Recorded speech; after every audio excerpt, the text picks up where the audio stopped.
everyone. Welcome to Words and Wonders. Today I will be reading one of the many stories by H.P. Lovecraft, Old Bugs, an extemporaneous sob story by Marcus Lullius, Proconsul of Gaul. Please like and subscribe if you like what I do here. Now, let's begin. Sheehan's Pool Room, which adorns one of the lesser alleys in the heart of Chicago's Stockyard District, is not a nice place. Its air, freighted with 1,000 odors, such as Coleridge may have found at Cologne, too seldom knows the purifying rays of the sun, but fights for space with the acrid fumes of unnumbered cheap cigars and cigarettes, which dangle from the coarse lips of unnumbered human animals that haunt the place day and night. But the popularity of Sheehan's remains unimpaired, and for this there is a reason obvious to anyone who will take the trouble to analyze the mixed stenches prevailing there. Over and above the fumes and sickening closeness rises an aroma once familiar throughout the land, but now happily banished to the back streets of life by the edict of a benevolent government. The aroma of strong, wicked whiskey, a precious kind of forbidden fruit indeed in this year of grace, 1950. Sheehan's is the acknowledged sentry to Chicago's subterranean traffic in liquor and narcotics, and as such has a certain dignity which extends even to the unkempt attachés of the place. But there was until lately one who lay outside the pale of that dignity, one who shared the squalor and filth, but not the importance of Sheehan's. He was called Old Bugs, and was the most disreputable object in a disreputable environment. What he had once been, many tried to guess, for his language and mode of utterance was intoxicated to a certain degree, where such as to excite wonderment. But what he was presented less difficulty, for Old Bugs in superlative degree epitomized the pathetic species known as the bum, or the down and outer. Whence he had come, no one could tell. One night he had burst wildly into Sheehan's, foaming at the mouth and screaming for whiskey and hashish, and having been supplied in exchange for a promise to perform odd jobs, had hung about ever since, mopping floors, cleaning cuspidors and glasses, and attending to 100 similar menial duties in exchange for the drink and drugs which were necessary to keep him alive and sane. He talked but little, and usually in the common jargon of the underworld, but occasionally, when inflamed by an unusually generous dose of crude whiskey, would burst forth into strings of incomprehensible polysyllables and snatches of sonorous prose and verse, which led certain habitués to conjecture that he had seen better days. One steady patron, a bank defaulter under cover, came to converse with him quite regularly, and from the tone of his discourse ventured the opinion that he had been a writer or professor in his day. But the only tangible clue to Old Bug's past was a faded photograph which he constantly carried about with him, the photograph of a young woman of noble and beautiful features. This he would sometimes draw from his tattered pocket, carefully unwrap from his covering of tissue paper, and gaze upon for hours with an expression of ineffable sadness and tenderness. It was not the portrait of one whom an underworld denizen would be likely to know, but of a lady of breeding and quality, garbed in the quaint attire of 30 years before. Old Bugs himself seemed also to belong to the past, for his nondescript clothing bore every hallmark of antiquity. He was a man of immense height, probably more than 6 feet, though his stooping shoulders sometimes belied this fact. His hair, a dirty white and falling out in patches, was never combed. and over his lean face grew a mangy stubble of coarse beard, which seemed always to remain at the bristling stage, never shaven, yet never long enough to form a respectable set of whiskers. His features had perhaps been noble once, but were now seamed with the ghastly effects of terrible dissipation. At one time, probably in middle life, he had evidently been grossly fat, but now he was horribly lean, the purple flesh hanging in loose pouches under his bleary eyes and upon his cheeks. Altogether, Old Bugs was not pleasing to look upon. The disposition of Old Bugs was as odd as his aspect. Ordinarily he was true to the derelict type, ready to do anything for a nickel or a dose of whiskey or hashish, but at rare intervals he showed the traits which earned him his name. Then he would try to straighten up, and a certain fire would creep into the sunken eyes. His demeanor would assume an unwonted grace and even dignity, and the sodden creatures around him would sense something of superiority, something which made them less ready to give the usual kicks and cuffs to the poor butt and drudge.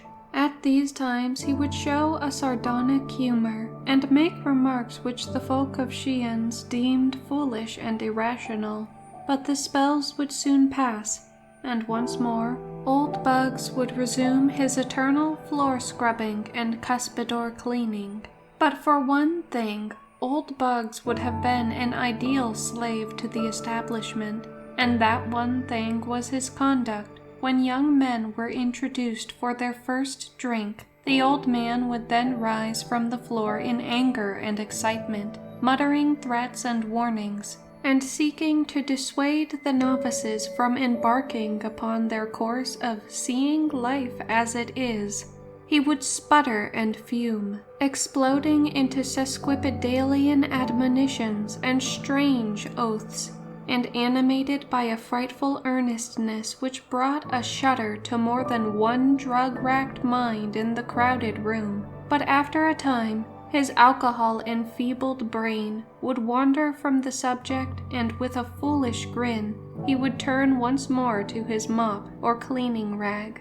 I do not think that many of Shian's regular patrons will ever forget the day that young Alfred Trevor came. He was rather a find, a rich and high-spirited youth who would go the limit in anything he undertook.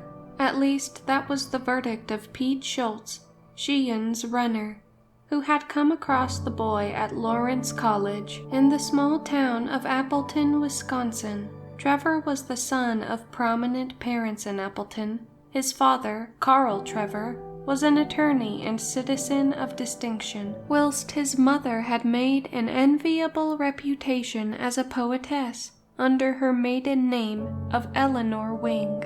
Alfred was himself a scholar and poet of distinction, though cursed with a certain childish irresponsibility which made him an ideal prey for Shian's runner. He was blond, handsome, and spoiled, vivacious and eager to taste the several forms of dissipation, about which he had read and heard. At Lawrence he had been prominent in the mock fraternity of Tappa Tappa Keg, where he was the wildest and merriest of the wild and merry young roisterers. But this immature collegiate frivolity did not satisfy him. He knew deeper vices through books, and he now longed to know them at first hand. Perhaps this tendency toward wildness had been stimulated somewhat by the repression to which he had been subjected at home, for Mrs. Trevor had particular reason for training her only child with rigid severity. She had, in her own youth, been deeply and permanently impressed with the horror of dissipation by the case of one to whom she had for a time been engaged. Young Galpin, the fiancé in question, had been one of Appleton's most remarkable sons, attaining distinction as a boy through his wonderful mentality. He won vast fame at the University of Wisconsin, and at the age of 23 returned to Appleton to take up a professorship at Lawrence, and to slip a diamond upon the finger of Appleton's fairest and most brilliant daughter. For a season all went happily, till without warning the storm burst. Evil habits, dating from a first drink taken years before in woodland seclusion, made themselves manifest in the young professor, and only by hurried resignation did he escape a nasty prosecution for injury to the habits and morals of the pupils under his charge. His engagement broken, Galpin moved east to begin life anew, but before long Appletonians heard of his dismissal in disgrace from New York University, where he had obtained an instructorship in English. Galpin now devoted his time to the library and lecture platform, preparing volumes and speeches on various subjects connected with Bell's letters, and always showing a genius so remarkable that it seemed as if the public must sometime pardon him for his past mistakes. His impassioned lectures in defense of Villon, Poe, Verlaine, and Oscar Wilde were applied to himself as well, and in the short Indian summer of his glory there was talk of a renewed engagement at a certain cultured home on Park Avenue. But then the blow fell, a final disgrace compared to which the others had been as nothing, shattered the illusions of those who had come to believe in Galpin's reform, and the young man abandoned his name and disappeared from public view. Rumor now and then associated him with a certain Counsel Hastings, whose work for the stage and for motion picture companies attracted a certain degree of attention because of its scholarly breadth and depth. But Hastings soon disappeared from the public eye, and Galpin became only a name for parents to quote in warning accents. Eleanor Wing soon celebrated her marriage to Carl Trevor, a rising young lawyer, and of her former admirer retained only enough memory to dictate the naming of her only son and the moral guidance of that handsome and headstrong youth. Now, in spite of all that guidance, Alfred Trevor was at Sheehan's, and about to take his first drink. "Boss," cried Schultz, as he entered the vile-smelling room with his young victim, "meet my friend Al Trevor, best lil sport up at Lawrence.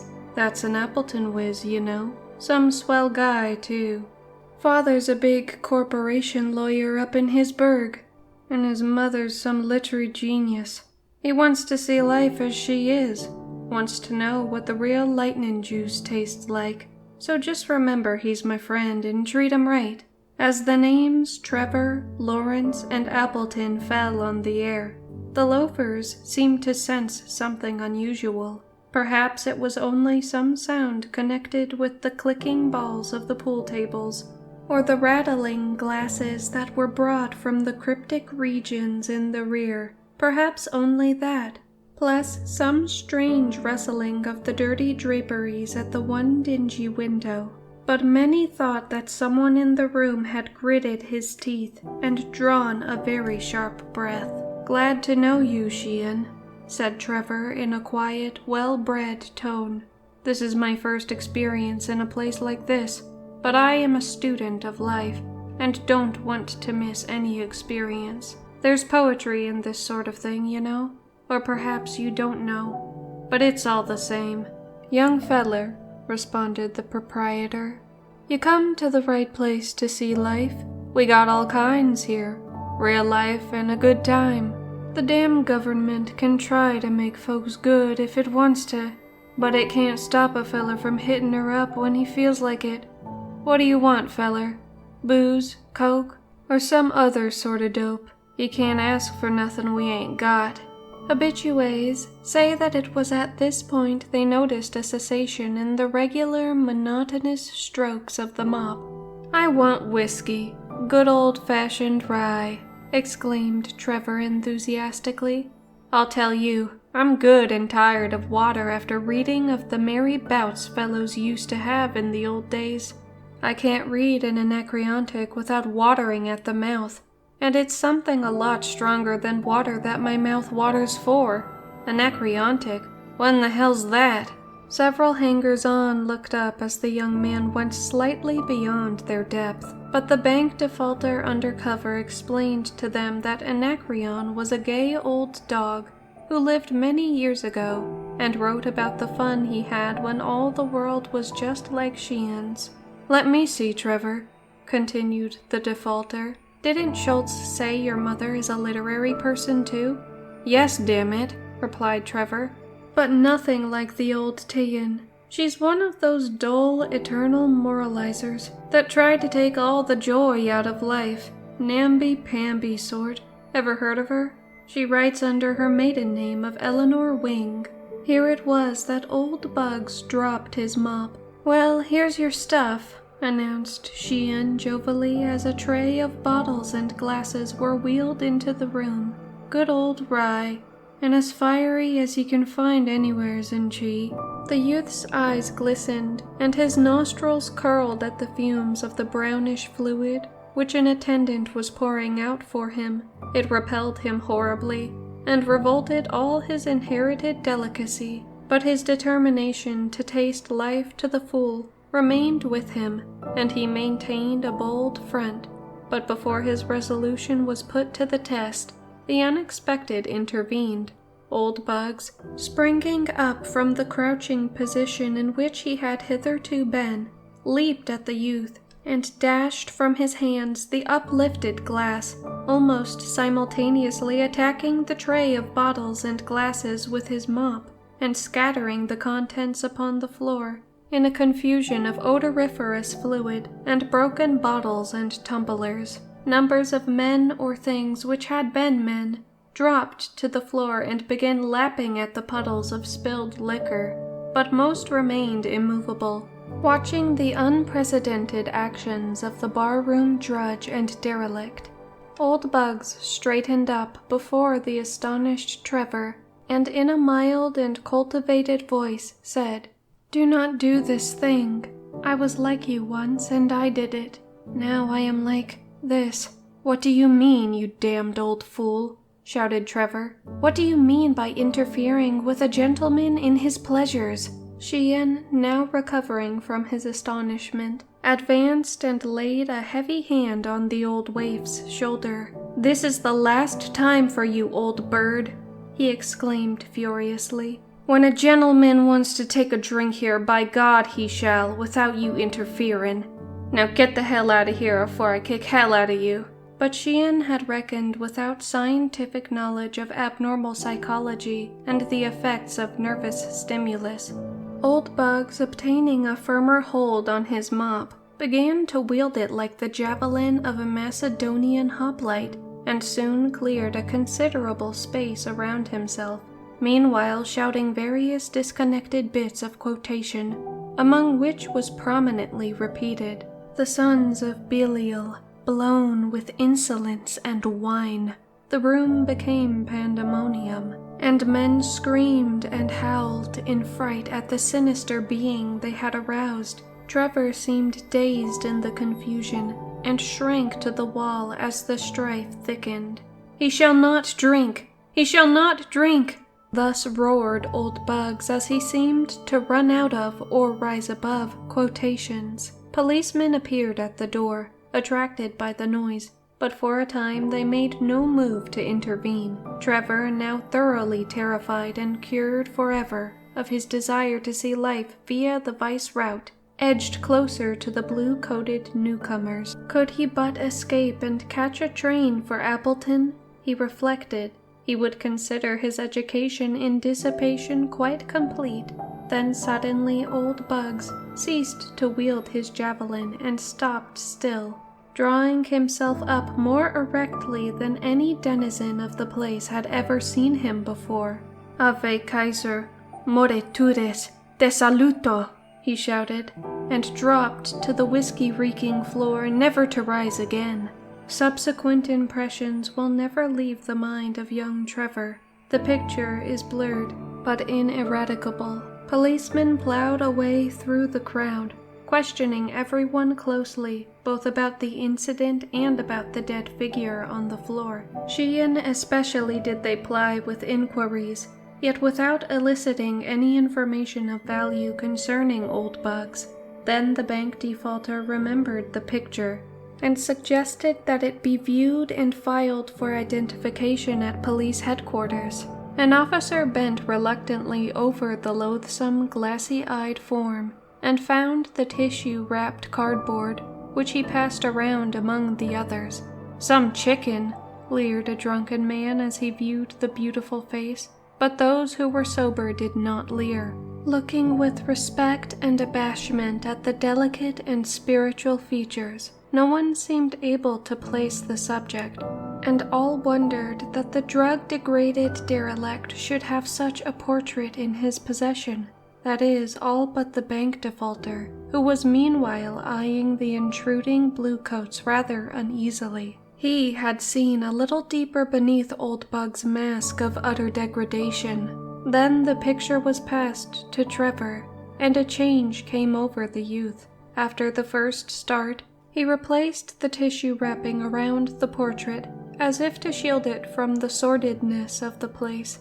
Then he gazed long and searchingly at the figure on the floor, noting its great height and the aristocratic cast of features which seemed to appear now that the wretched flame of life had flickered out. "No," he said hastily, as the question was put to him. He did not know the subject of the picture. It was so old, he added, that no one now could be expected to recognize it. But Alfred Trevor did not speak the truth, as many guessed when he offered to take charge of the body and secure its interment in Appleton. Over the library mantel in his home hung the exact replica of that picture, and all his life he had known and loved its original, for the gentle and noble features were those of his own mother. Thank you guys for watching, and if you would like to hear more stories like this, feel free to like, subscribe, and comment down below. Bye bye.